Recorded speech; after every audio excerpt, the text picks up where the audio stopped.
And welcome into Pressbox Live. And I'm Stan the Fan Charles of Pressbox and PressboxOnline.com. Gary Stein is away for this week, and I'll be solo flying. And I've got a very special guest, one of our favorites. It's the head basketball coach at Towson University. I started to say Towson State. Towson University's women's basketball team, Coach Diane Richardson. Coach, how are you? I'm doing great, Stan. Thank you. I'm a pleasure to have you again. You know, it's funny, about 2 or 3 weeks ago, I was going through old emails and I saw an email where I was thanking you. It was in my sent email. I was thanking you for being on with us last May. And I said, let's get you on before the season. And it was just in time to get you on before the season. So I'm glad to have you back on with it. Thank you. Good timing. Your season is starting. I'm wondering, you're entering your 5th year at Towson University. It's been a good run to this date, but I'm wondering, when you look at it collectively, how much did the pandemic really serve as a gut punch to what you were building towards? Because you were in pretty good shape. You were the number 4 seed going into that tournament in 19, which was canceled, the CAA tournament. You know, everybody can have excuses out of this, but I'm saying, at such a sort of a peak time in your building, how did it affect your program? Well, actually, Stan, that 19 was the year we won it. And so Okay. I think going into 20, we were really in tip-top shape. I'm sorry, I meant in March. Okay, March Yeah. 20, you were the number 4 seed. Go ahead. I'm sorry. So we, well, actually, we were number 4 seed in 19, but we ended up winning it Okay. in 19. And then going back into 20, we were on a roll, and probably, you know, in all estimations, we probably could have gone back to back. Okay. But just as we were about to take the floor, they called the tournament. And so, you know, that was ended right there. We still had the whole team back. And then last year, we had so much with COVID last year that Yeah. we didn't do well, you know, in the tournament. The season was a little up and down for us. Sure, it was up and down for you both on the court, and of course, you and your husband and 2 of your sons had COVID last year. Is everybody okay from that? Yes, Now? everybody's okay, and we've all recovered, and hopefully we'll be back to normal, I hope. I recall that part of the story was, the one positive was your daughter, who's autistic, did not get COVID, even though she was in the house with 4 people with COVID. She was Right, quarantined away from you folks. She Yes, never got COVID. never got COVID. All right, And that's thank- great. Yes, Great, went great. all around her. So let me switch gears on my question then. Are you back where you think you would be at had the pandemic never come? I mean, did it sort of serve as that gut punch I was talking toward your Yeah, program? it was definitely a gut punch, and, you know, things have changed obviously with our team. You know, we lost a few players for graduation, and then, you know, Kiana Jeter got drafted. So we're kind of starting over again. You know, you would seem to be that we're starting over again. We have nobody on the team was there for the championship team 2 years ago. You've got 2 players though, and Aaliyah Nelson, who was with you today on the CAA conference call, which I jumped in to ask a really brilliant question. But she's back with you, and she's in her junior season. Junior year. She's in junior year, and Miss Kubek is Yes. going to be a sophomore this year. Right. Overall, it looks like you've got the like a very well balanced team. You've got, I think, 5 seniors.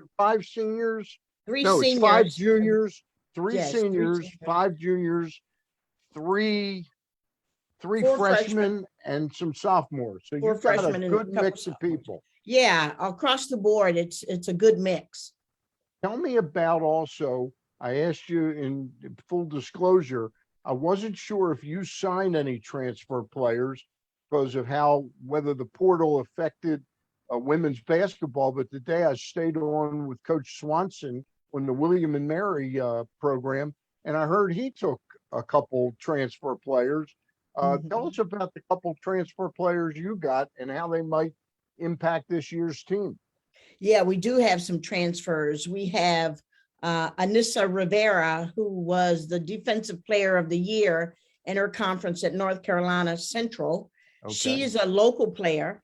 And so I've watched her grow up. So we'll be adding her. She averaged 17 points, 11 rebounds, I believe. So that'll add something to our team. We have Rain Tucker, who's Okay. actually was all conference with James Madison in our conference. And so she is also a local player that has decided to come back home.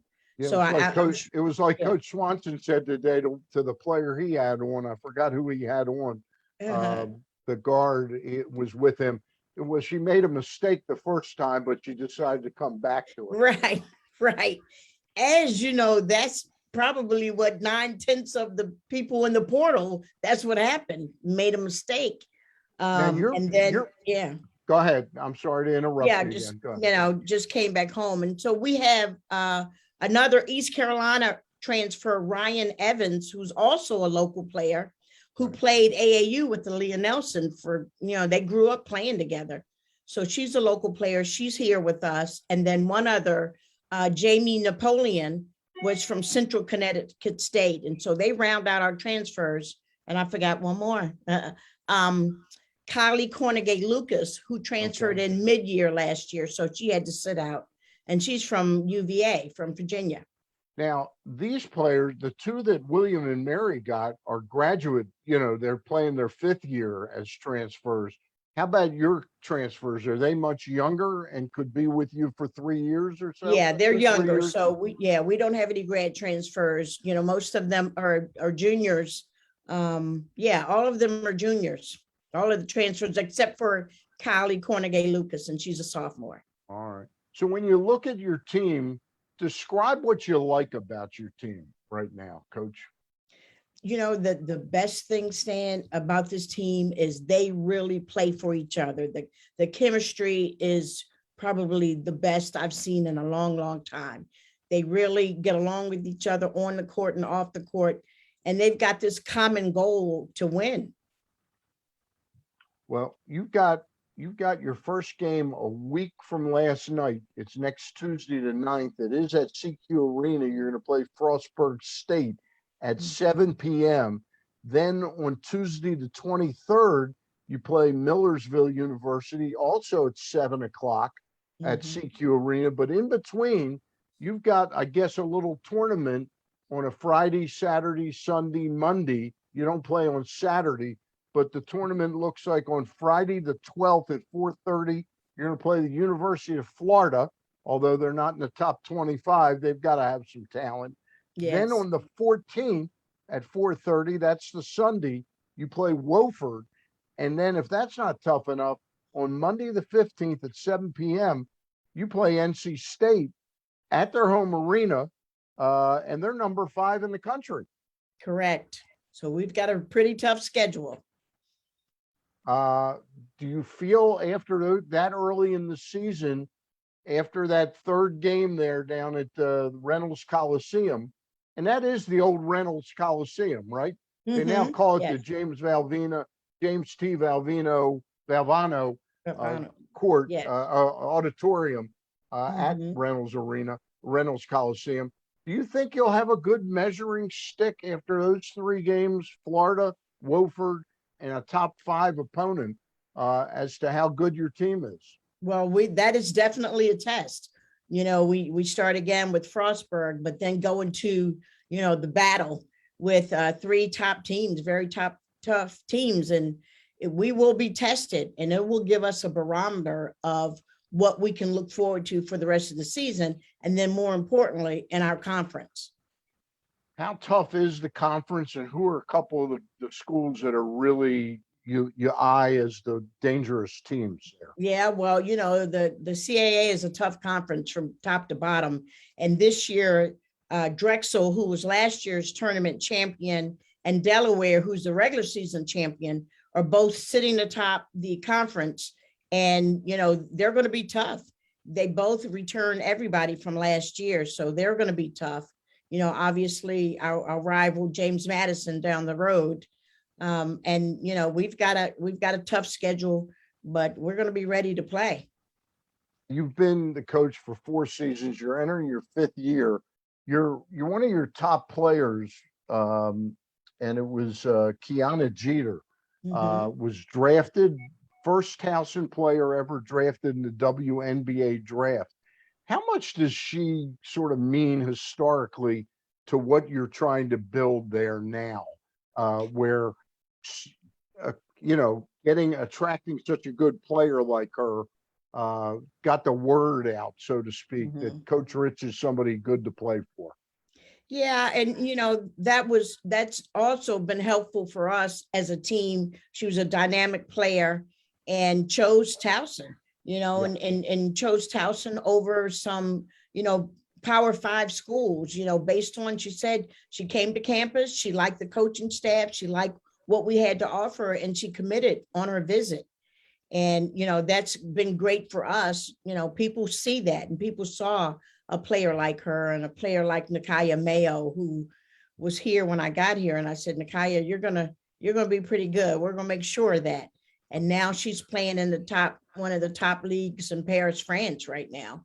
So, Towson is going to be a place, and my goal is to make it sustainable. Like, we want to continue to build like that. Is that something that I guess I'm asking a question about big school versus small school in the women's game? I would imagine that if you're good, even if you're at a small school, you're going to get seen and recognized by the WNBA or the European leagues. So going to a small school isn't as big a deal as if a guy from Duke that was good enough to play at Duke would pick Towson. In the women's game, it would seem like it's much different. Yeah, it is. And, and like they say, whether it's a big school or small school, it's where you fit in. And, you could fit in a school where your style of play fits that team, and you're going to be seen. And, I've worked at Power 5 schools and smaller schools. And if you're good, they're going to find you. We've got Brenda Fries on the cover of Press Box this month. You worked for her. I did. You two are very fond of one another. What's the real difference between the caliber of players that she gets or Gino Ariama gets and the players that you get? Well, is it height, speed? Is it almost the same as big time college basketball? They're just a little faster, a little bigger. It's, and the conferences are bigger, but, I've got to say, with, the Power 5 schools and the schools like Towson, we can recruit the same type of people, but on the women's side, sometimes they want to go where there's a big name. And that's why you see the transfer portal, and, Brenda and Gino, and they do a great job. Absolutely awesome coaches. And I learned a lot from Brenda. But, when Brenda walks into the gym with the big Maryland on her shirt, every player out there tries to play their best because, obviously the history of that school. But we can get those same players, and you'll see that in the transfer portal. They may go to a big school and say, I'm not getting the playing time that I thought I should. And, reality hits them, and then they go in the transfer portal. And then when somebody like us calls them, they're like, you're right, and they'll come. General question about women's basketball versus men's basketball. I'm sure you're a big NBA fan or big time men's college basketball fan. You watch the games.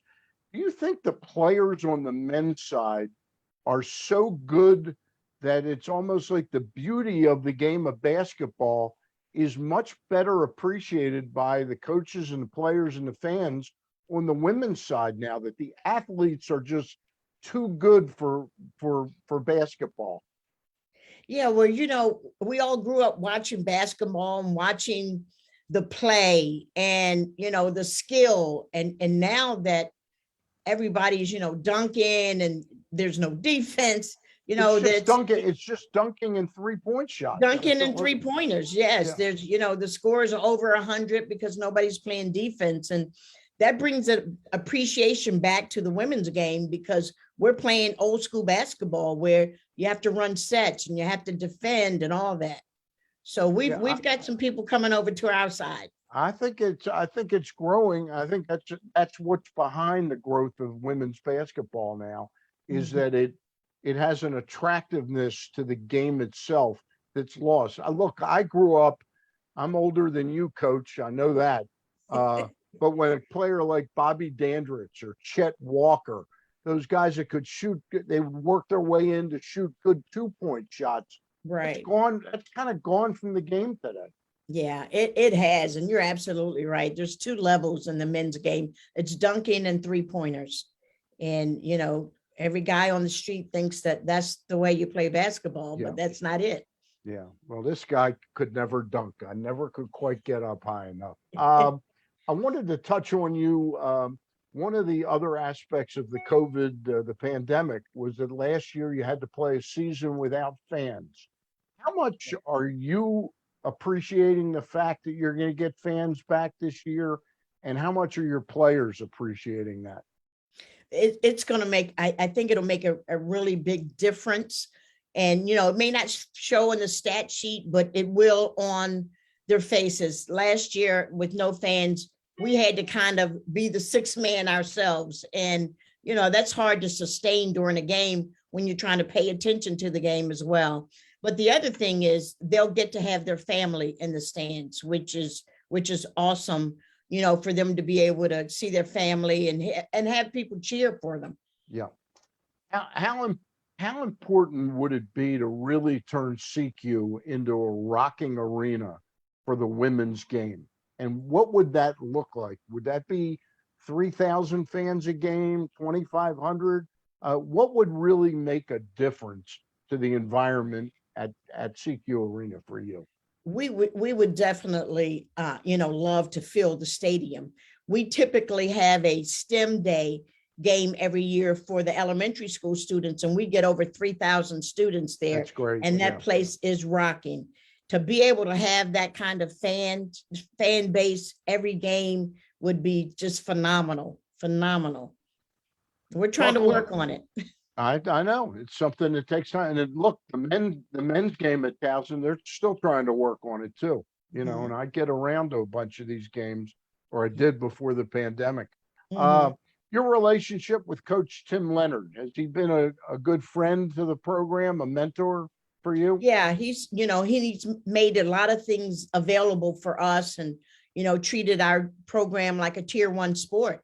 And, you know, so the resources are there. You know, he comes to the games and his wife comes to the games. So, you know, as most of our administrative staff, so we get a lot of support from them. Has on the women's game, I know you have scheduling issues where you got to play the teams in the CAA as much as possible. Do you consistently play the local teams though? We try to, and prior to the pandemic, we were playing, you know, American and UMBC and Morgan and Loyola. And I'd like to get back to that. That's you know, that's something, especially with me being from the area, I would love to have, you know, the local teams play every year. Yeah. You know, it would be interesting because I know the struggles that the men's side had in trying to have an in-city tournament, you know, a 4 or 6 team tournament. It'd be really interesting to see the women try something like that, you know, to dedicate a weekend to having some local rivalry games. And I think Tim Lynn is working on that. You know, he told me a few weeks ago that you know, the ADs are working on that on the women's side. That sounds good. Yeah. You're a good friend of Brenda Fries. You've been coaching Towson for, this will be your 5th year.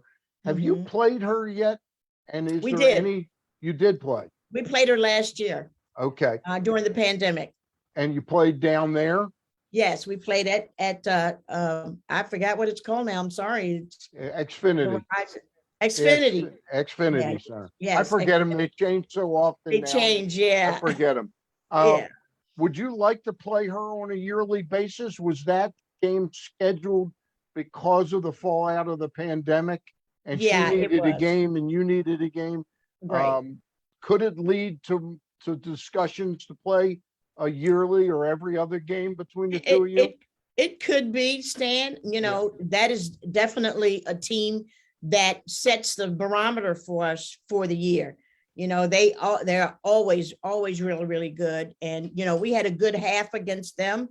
And it was a good test for our players. But Maryland's pretty good, but Towson's right. good too. All right. How close are you to being ready for your team to play their first game next Tuesday against Frostburg? They ready? They're Yeah, raring to well, go? they're ready to go. We are going to see when the it tips off. We did have a close scrimmage the other day, and I was pleased with what they did. So I'm looking forward to it. I'm looking forward to the season. Looking forward to them playing against someone else. I asked you the question today at the CAA conference call about what this season is starting to feel like. Does it feel like you're back to some sense of normalcy, Coach? It does, and we've been concentrating on the fact that we putting this team together, but also that we're going to have fans in the stands. And so we've tried to push back the possibilities that it may not happen. So we've been full steam ahead, like this is going to happen and we're going to have fans in the stands. And matter of fact, I was talking to marketing today about specific games, game nights. Well, you got a big one. It looks to me like December the 14th. I don't mean to jump that far ahead, but it's a Tuesday afternoon, which might be an Mhm. odd time for some, but it Yeah. seems like you'd be able to attract a lot of the student body there. You're going to play Memphis at Yes. CQ Arena. How did Yeah. that game get scheduled? Well, they have a new coach in Katrina Merriweather, and Okay. we saw each other on the road, and we knew that we both were looking for games. And she has a player, I think a local player, so it'll be nice for her to be able to come back here. And then next year we'll go to Memphis. Okay, so it's a home and Home and away. home. Yeah. All right. Yeah. So we'll All go right. there next year. Well, again, I appreciate your time. You got Frostburg next Tuesday, the 9th. Mhm. 2 weeks from then, you got Millersville University. Then Mhm. Saturday, the 27th, you play the Howard, they're the Bisons, right? Yes, the Howard Bison. Bisons. Mhm. That's a Saturday at 2 o'clock in the afternoon. And then on Monday, the 29th, you got Delaware State University. And Mhm. again, that game on December 14th, you've got Memphis at 4 o'clock in the afternoon on a Tuesday afternoon. Coach, Yes. we thank you for sharing some time with us. And I'm urging folks, if you had 30 seconds now to Uh-huh. tell fans out there why they should come to a Towson State women's game, go.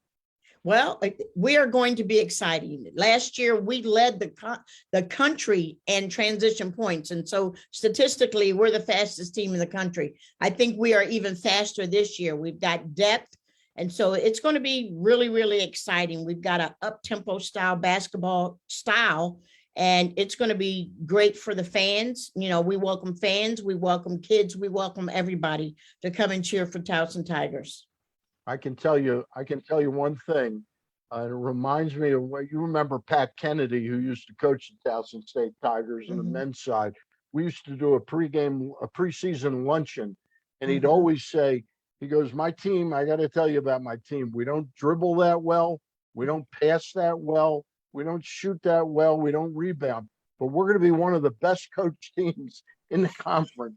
I don't think that's the case with you. What I mean to say is no matter what, Towson University will be one of the best coached women's basketball teams in the country. Diane Richardson is that good. Diane, thank you again for your time tonight. Sure. Thank you, Stan. Anytime. I All right. appreciate it. We'll talk again soon. All righty. Bye-bye. All right. For Diane Richardson, I'm Stan the Fan Charles, and we'll be back next Monday night, Ross Grimsley and I, with another guest.